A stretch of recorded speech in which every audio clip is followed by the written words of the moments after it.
Si Liam, napaka-sweet na bata. Yes. Pagigising ka ng umaga, pupunta siya sa'yo, i-hug ka muna niya, then i-kiss niya. Sobrang sweet nitong batang to.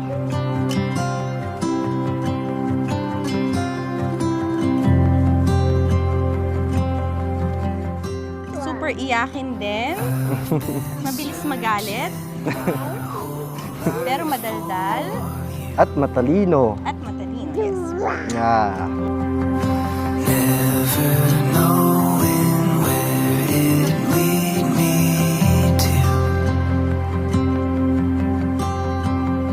You brought me to a place I never knew. Hi Liam, I love you so much. So paglaki mo, makikita mo to, mapapanood mo to. Tandaan mo na lagi ako nandito para sa'yo. You are like my firstborn son. Paglaki mo Liam, tandaan mo nandito lang ako para na ako second mother mo.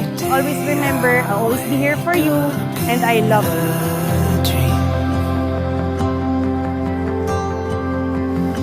For the first time I can Gusto kasi namin yung meaningful na Biblical name. name para sa kanya. Kasi from the start pa lang, balak na namin sa kanya maging isang Catholic. So, dapat yung, kahit na yung name man lang niya is mapalapit din sa God. So, ma-bless niya.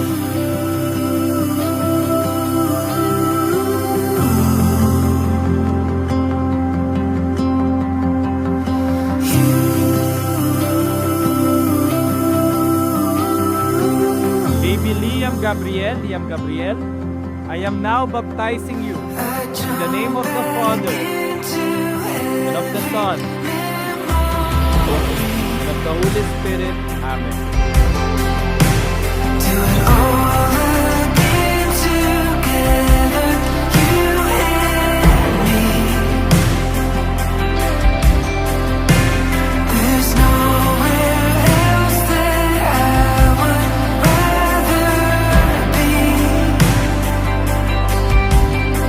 Hi Liam, happy christening, congratulations.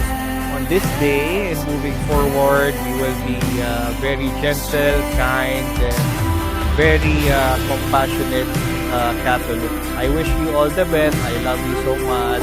Mwah! I love you. I wish you a lot of blessings and a lot of opportunities for the rest of your life. I love you Liam. Sana lumaki siyang mabuting bata. Tsaka may takot sa Diyos. Lagi sana siyang malusog at saka may takot sa Diyos at saka mapagmahal na anak ng magulang. I love you, Liam.